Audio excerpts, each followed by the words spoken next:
자, 오늘 오후에 다 같이 읽으실 성경 말씀은 창세기 4장입니다.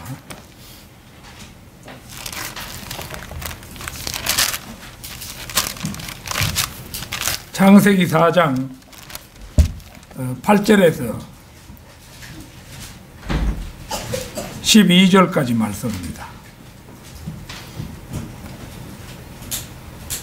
창세기 4장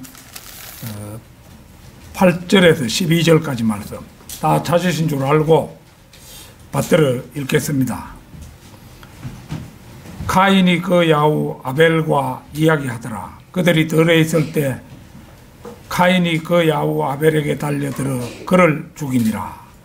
주께서 카인에게 말씀하시기를 네 야후 아벨이 어디 있느냐 하시니 그가 말하기를 나는 모르나이다. 내가 내 아우를 지키는 자니까 하니 주께서 말씀하시기를 네가 무엇을 하였느냐. 네 아우의 핏소리가 땅에서부터 내게 부러지느니라. 땅이 그 입을 벌려 네 손으로부터 네 아우의 피를 받았으니 이제 너는 땅으로부터 저주를 받으리라. 네가 땅을 경작하여도 이제부터는 네게 그 효력을 내지 않을 것이요 너는 땅에서 도피자와 유랑자가 되리라 하시니라. 자, 오늘은 그 12절 말씀에 보면은 도피자와 유랑자가 되리라 이런 말씀이 있는데요. 도피자와 유랑자가 되지 말라 이런 제목으로 말씀을 드리겠습니다. 카인과 아벨은 쌍둥이 형제였습니다. 창세기 4장 1절을 보면 아담이 자기 아내 이브를 알았더니 이런 구절이 있는데 그에 반해서 2절에는 이제 그 아벨의 출생을 얘기해 주고 있는데 그 다른 말이 없지요. 그러니까 이 둘은 쌍둥이 형제였다 이렇게 우리가 그 추정을 할 수가 있습니다. 그런데 이 두 형제는 직업부터가 판이하게 달랐습니다. 창세기 4장 2절 하반절은 이 사실을 이제 아벨은 양치는 자였으나 카인은 땅을 경작하는 자였더라 이렇게 알려주지요. 창세기 3장 3절을 한번 보겠습니다. 3장 3절.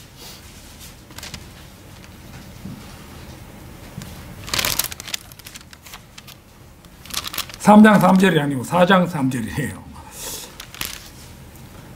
시간이 흐른 후에 카인은 땅에서 나는 열매를 가져와서 주께 제물로 드렸고 보는 것처럼 카인은 최초의 제물을 드린 사람으로 아벨보다 더 종교적인 사람임을 보여줍니다.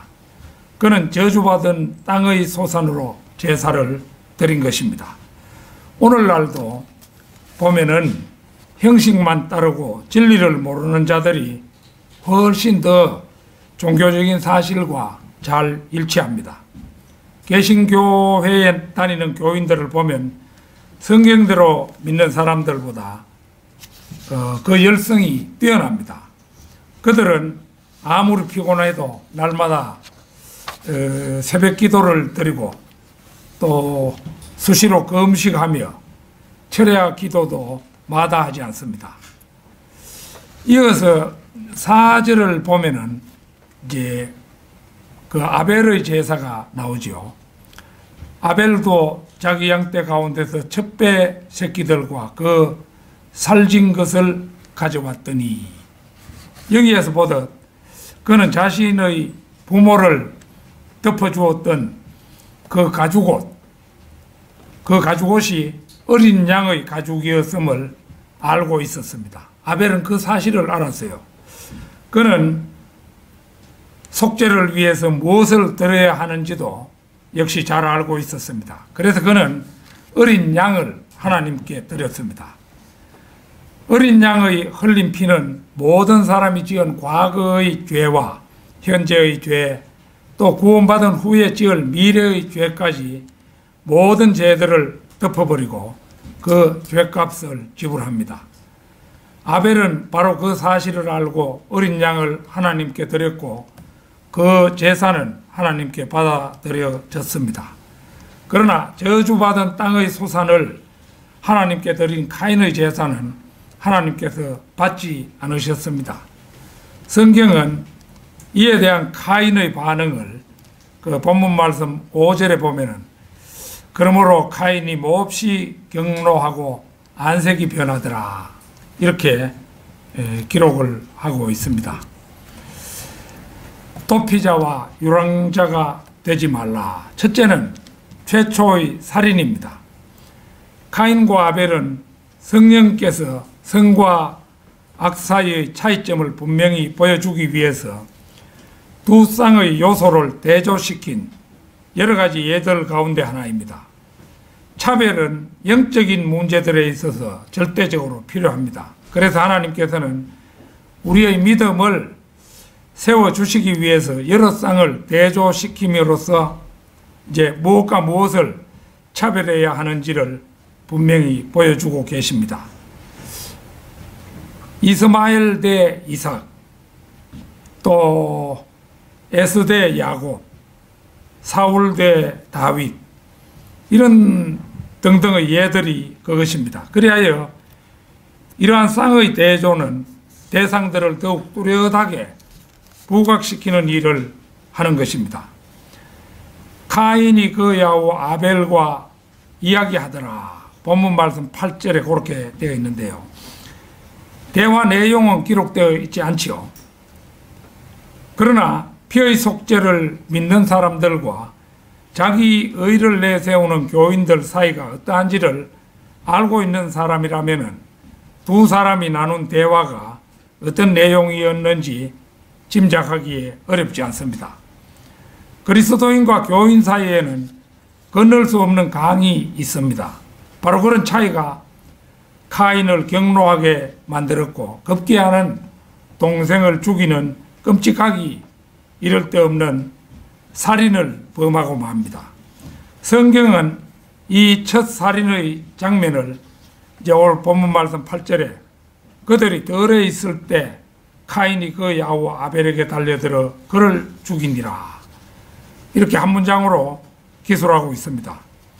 아마도 카인은 동생 아벨을 농부가 덜을 돌아볼 때 늘 소지하는 괭이로 내려쳤을 가능성이 큽니다. 농사일로 단련된 카인은 아주 힘이 센 장사였으므로 아벨은 그 한 번의 공격으로도 땅에 나가 떨어졌을 것입니다. 카인은 쓰러진 동생의 머리, 어깨, 팔 등 얼굴에 거듭거듭 타격을 가했을 것입니다. 5분도 채 되기 전에 아벨은 최초로 인간의 시체가 되어 땅에 뒹굴고 말았을 것입니다.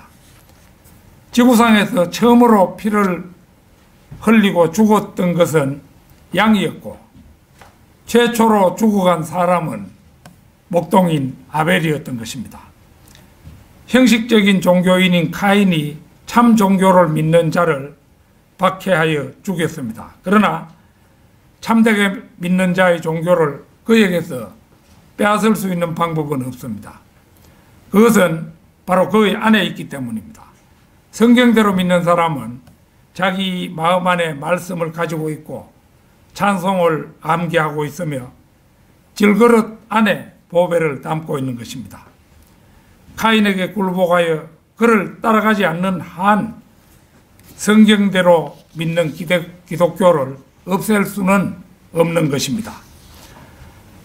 도피자와 유랑자가 되지 말라. 둘째는 살인자의 뻔뻔스런 변명입니다. 주께서 카인에게 말씀하시기를 네 아우 아벨이 어디 있느냐 하시니 그가 말하기를 나는 모르나이다.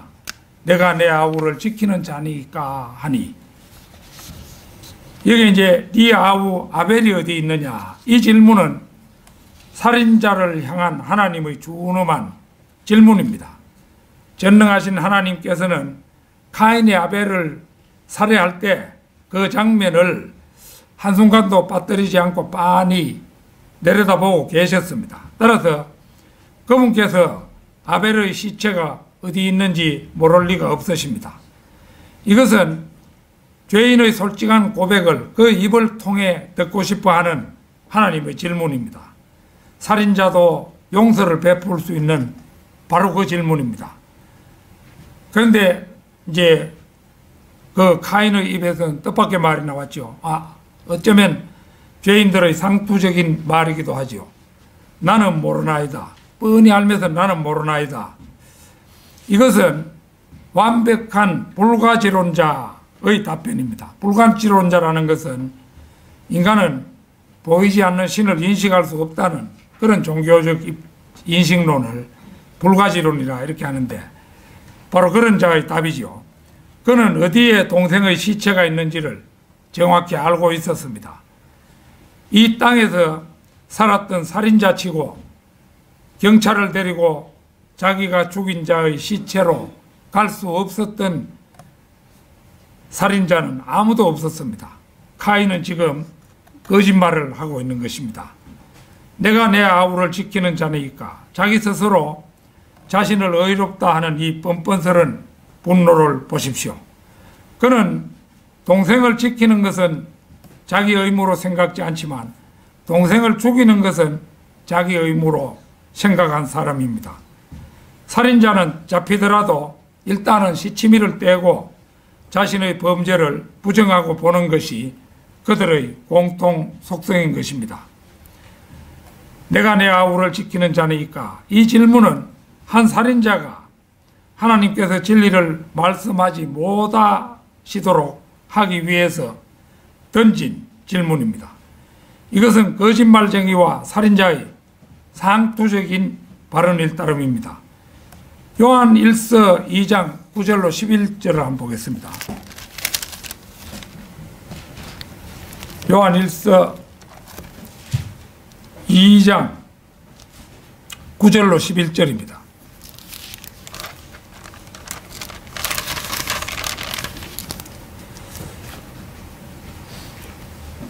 그 빛 가운데 있다고 말하면서 자기 형제를 미워하는 자는 지금까지도 어두움 가운데 있느니라. 자기 형제를 사랑하는 자는 빛 가운데 거하며 자기 안에 실족할 계기가 없으나 자기 형제를 미워하는 자는 어두움 가운데 있고 어두움 가운데 행하되 자기가 어디로 가는지 모르니 이는 그 어두움이 그의 눈을 멀게 하였음이라. 카인은 어두움 가운데 있고 어두움이 그의 눈을 멀게 하였기 때문에 피를 나눈 형제를 살해하고도 끝내 회개할 기회를 놓치고 말았습니다.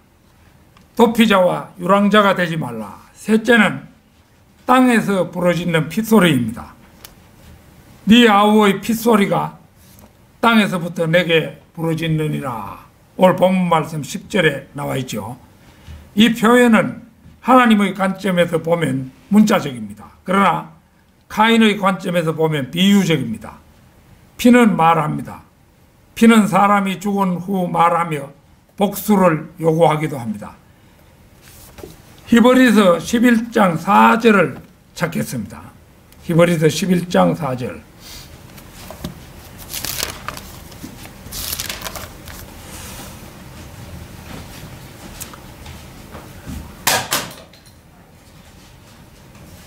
믿음으로 아벨은 카인보다 더 나은 제사를 하나님께 드림으로써 의로운 자라고 증거를 받았으니 하나님께서 그 예물들을 인정하심이라. 그가 죽었으나 믿음으로 아직 말하고 있느니라. 아벨의 제사가 카인의 제사보다 더 나은 제사가 된 이유는 그것이 피로 드린 제사이기 때문입니다. 율법이 제정되었을 때 하나님께서는 이 사실을 이는 육체의 생명이 피에 있으며 라고 레위기 17장 10절에도 말씀하시면서 피로 드리는 제사가 옳음을 확정시켜 주셨습니다. 율법 이전에도 율법 하에서도 또 율법이 끝날 때에도 모든 제사는 피로 드려졌습니다. 이에 반해서 카인은 배추와 양파, 사과와 오렌지와 포도로 제사를 드렸습니다. 이 제사는 로마 가톨릭이 예수님의 피라고 속이면서 포도주를 마시는 것과 하등 다를 것이 없습니다. 그들은 피의 술 제물을 드린다면서 카인과 마찬가지로 빵과 포도주, 즉 곡식으로 제사를 드리는 것입니다. 카인이 비록 아벨을 흉내내어 제사를 드렸지만 그의 제사는 잎사귀만 무성한 무화과나무처럼 자기 의를 나타내기만 할 뿐이었습니다. 반면에 하나님께서는 아벨을 의로운 자라고 말씀하셨습니다. 아까 읽어보았던 히브리서 11장 4절에서 의로운 자라고 증거를 받았으니 하나님께서 그 예물들을 인정하심이라. 그가 죽었으나 믿음으로 아직 말하고 있느니라. 그가 죽었을 때, 그리고 그가 죽은 이후에도 심지어 수십 세기가 지날 때까지 그는 의로운 자라는 증거를 받았습니다. 왜냐하면 이 피는 하나님의 어린 양이 십자가 위에서 흘리신 그 피의 모형으로 흘려졌기 때문입니다. 아벨이 흘린 피는 그 피를 흘리게 한 사람의 피가 아니고는 땅에서 깨끗해질 수가 없습니다. 민수기 35장 33절 잠시 찾겠습니다.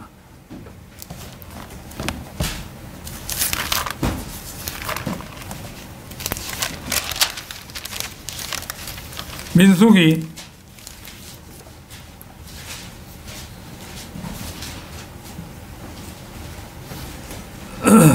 35장 33절입니다.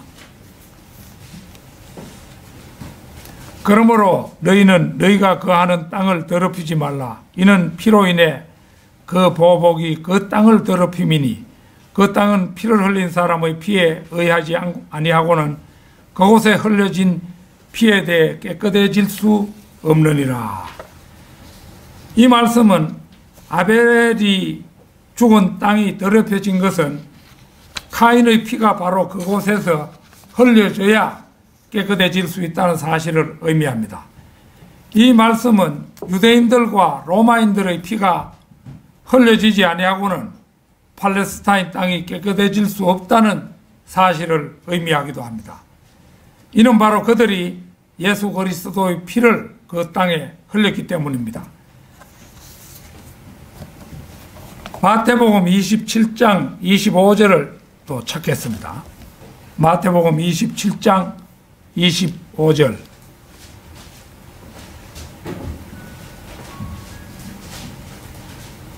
모든 백성이 대답하여 말하기를 그의 피를 우리와 우리 자손에게 돌리라고 하더라. 여기에 나타난 백성들의 무지한 요구는 그대로 이루어졌지요. AD 70년의 예루살렘 파괴 이후 세계 곳곳으로 떠돌아다니던 유대인들은 영국과 프랑스, 스페인과 러시아 등지에서 박해와 죽임과 추방을 당하고서도 부족하여 히틀러 치하에서는 그토록 비참하게 600만 명이 죽임을 당했습니다. 그러나 유대인들의 순환은 아직 끝나지 않았습니다. 그들은 히틀러보다 더 악한 적그리스도의 치하에서 소위 야곱의 고난했다라고 불리는 대환란 때에 지금 800만이 넘는 인구가 이스라엘 땅에 거하고 있습니다마는 14만 4천 명이 남을 때까지 모두 순교를 당할 것입니다. 만약 예수님께서 단순히 순교자 중의 하나였다면 그분의 피로 인해 2000년 동안의 박해를 당하지는 않았을 것입니다. 문제는 예수님께서 흘리신 피가 하나님의 피였다는 사실이고 무죄한 하나님의 피를 흘림으로 해서 그들은 그토록 심한 형벌을 받았고 또 받게 되어 있는 것입니다. 도피자와 유랑자가 되지 말라. 넷째는 벗어날 길 없는 도피자와 유랑자의 멍에입니다. 네가 땅을 경작하여도 이제부터는 네게 그 효력을 내지 않을 것이요. 카인은 20세기의 농부들처럼 결코 농사꾼으로서는 성공할 수가 없습니다.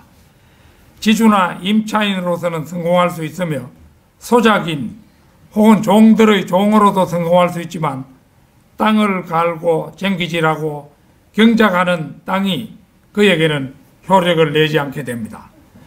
도피자와 유랑자는 타국인과 순례자와는 대조가 되는 표현입니다. 사람이 어느 나라에서 범죄나 법으로부터 도피자가 되지 않고서도 타국인 혹은 외국인이 될 수는 있습니다. 그러나 카인은 도피자요 도망자였습니다. 순례자는 목적 없이 떠돌아다니는 자가 아니라 마음속에 목적지를 가지고 자기 길을 가는 사람입니다. 반면 유랑자는 아무런 목적지 없이 그냥 떠돌아다니는 자로 바로 카인에게 잘 어울리는 말입니다. 베드로전서 2장 11절을 찾겠습니다. 베드로전서 2장 11절입니다.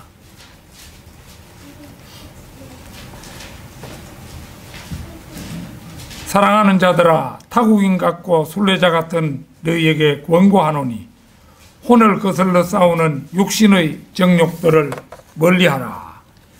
여기에 나오는 타국인과 순례자는 땅을 지나가기는 하되 목적지를 향해 나아가는 사람들입니다. 지상에서의 삶을 하늘나라 본향을 향해 가는 순례의 길에 비견하여 영적인 의미로 사용된 말입니다. 그리스도인은 누구나 다 나그네들이요 순례자들입니다. 만약 여러분들이 그리스도인이면서 이 땅에 살고 있는 동안 나그네도 아니요 순례자도 아니라고 생각한다면 그것은 잘못입니다. 그것은 여러분이 이 땅이 자기 고향인 줄로 착각하고 있기 때문입니다. 그리스도인의 고향은 하늘나라이지 결코 이 세상 어느 지점이 아닌 것입니다. 그러나 도피자나 유랑자는 갈 곳도 없이 땅을 배회하며 법으로부터는 도망치는 사람들입니다. 살인자 카인이 하나님께 무엇이라고 하소연했습니까? 창세기 4장 14절을 찾겠습니다. 창세기 4장 14절.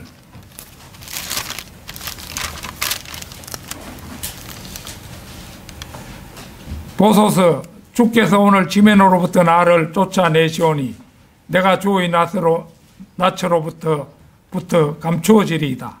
그리하여 내가 땅에서 도피자와 유랑자가 되리니 나를 만나는 자마다 나를 죽이리이다 하니. 이것이 카인의 절규입니다. 죄인들은 어디를 보아도 숨을 곳이 없고 발길을 향할 곳이 없습니다. 그래서 죽은 다음에도 지옥이라는 쓰레기 하치장으로 가고야 마는 것입니다. 오늘 본문 말씀 12절은 땅이 그 입을 벌려 네 손으로부터 네 아우의 피를 받았으니 이제 너는 땅으로부터 저주를 받으리라. 네가 땅을 경작하여도 이제부터는 네게 그 효력을 내지 않을 것이요 너는 땅에서 도피자와 유랑자가 되리라 하시니라. 이 구절은 인본주의자들과 진화론자들과 하나의 세계를 추구하는 모든 자들을 위협하는 무서운 정오 구절 중 하나입니다. 아벨은 예수 그리스도의 모형입니다. 아벨은 그의 형제에게 죽임을 당했지요. 예수 그리스도 역시 형제들인 유대인들로부터 죽임을 당했습니다. 따라서 예표적으로 말해 유대인들은 카인처럼 살인자이므로 도망하는 도피자이며 돌아갈 집이 없이 땅 위를 방황하는 유랑자들입니다. 그들은 예수님께서 이 땅에 천년 왕국을 이룩하시는 그날까지는 결코 안식함이 없는 것입니다. 지금 이스라엘 땅에 사는 유대인들 한번 보십시오. 저는 가끔씩 한 일주일에 한 번씩은 이스라엘 그 뉴스를 경청하는데요. 거기에 보면은 하루도 그들은 마음 놓을 수가 없어요.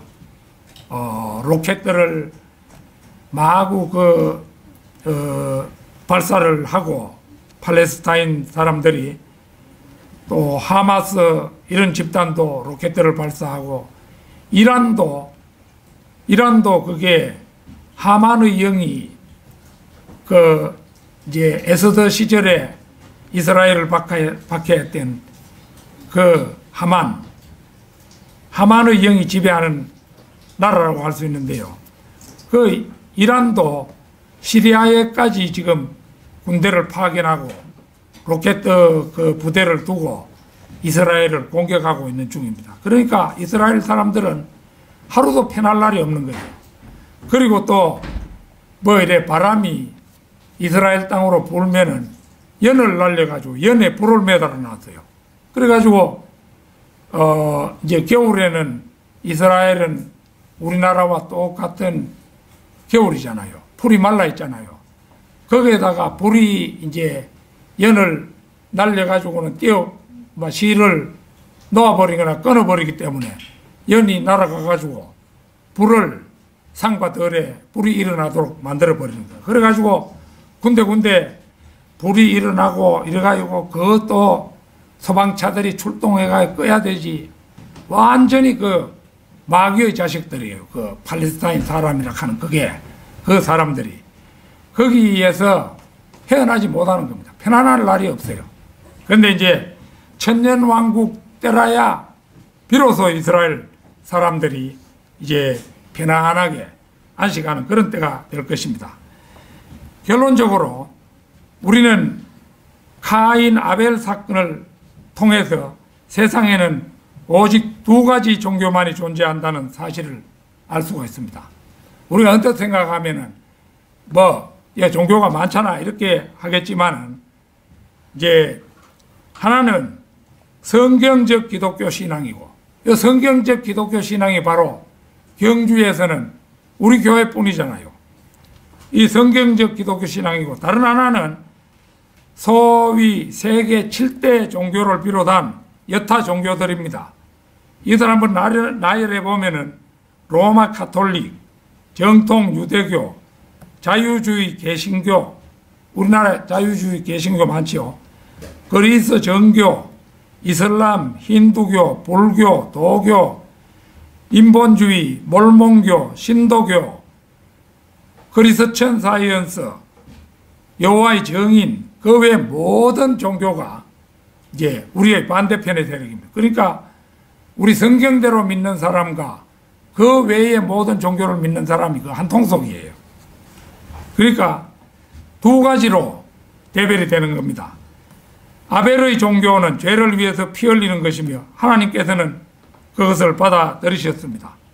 우리도 예수 그리스도의 피를 의지해서 나아가는 것이잖아요. 의심할 여지 없이 아벨이 드린 것은 어린 양이었습니다. 아벨은 제단 앞에 무릎을 꿇고 이렇게 기도했습니다.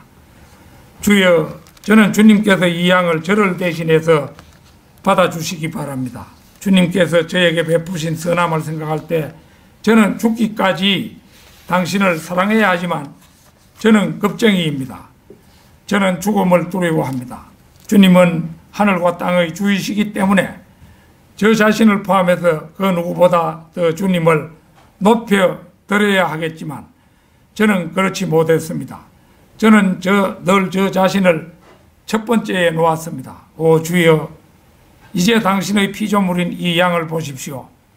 이 양은 당신이 먹이시고 키우셨습니다. 저는 다만 당신의 것을 돌보았을 뿐입니다. 어머니 아버지께서는, 이 어머니 아버지는 아담과 이브죠. 어머니 아버지께서는 주님께서 동산에서 이 양들 중 하나를 자신들을 위해 죽이셨다고 하셨습니다. 저는 주님께서 이 양을 받아주시기 바랍니다. 저의 피 대신 이 양의 피를 받으십시오. 저는 저의 죄로 인해 마땅히 죽어야 합니다. 그러나 이 피의 대속물을 받아주시겠습니까? 이 기도가 바로 아벨의 기도입니다. 이 기도가 끝나자 즉시 하늘로부터 응답이 왔습니다. 아벨의 구원은 분명하였습니다. 그가 드린 훌륭한 제물은 적시로 그 증거를 얻었습니다. 하늘에서 불이 내려와 그 제물을 다 사루어 버렸잖아요. 비록 아벨이 드리는 피는 효과 있고 영원하고 최종적인 속죄는 아니었지만 적어도 하나님께서 사람으로부터 원하시는 유일한 제물은 점이나 흠이 없는 어린 양이라는 사실을 모든 세대의 사람들에게 밝히 보여주었기 때문입니다.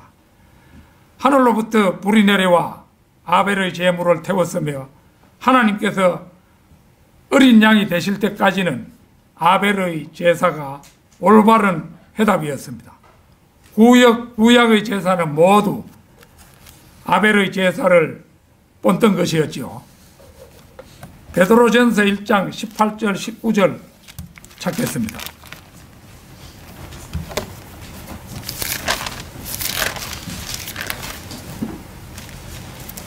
베드로전서 1장 18절 19절입니다. 이는 너희가 아는 바와 같이 너희가 너희 조상들로부터 전통으로 이어받은 너희의 허망한 행실에서 금이나 은이나 금 같은 썩어질 것들로 구속된 것이 아니라 흠도 없고 점도 없는 어린 양 같은 그리스도의 보배로운 피로 된 것이기 때문이니라. 우리는 아벨의 피의 예표에 따라 점도 없고 흠도 없는 어린 양 같은 보배로운 피로 구속되어 영과 진리로 때마다 경배 드리게 되었으니 얼마나 감사한 일입니까? 다 같이 기도드리겠습니다.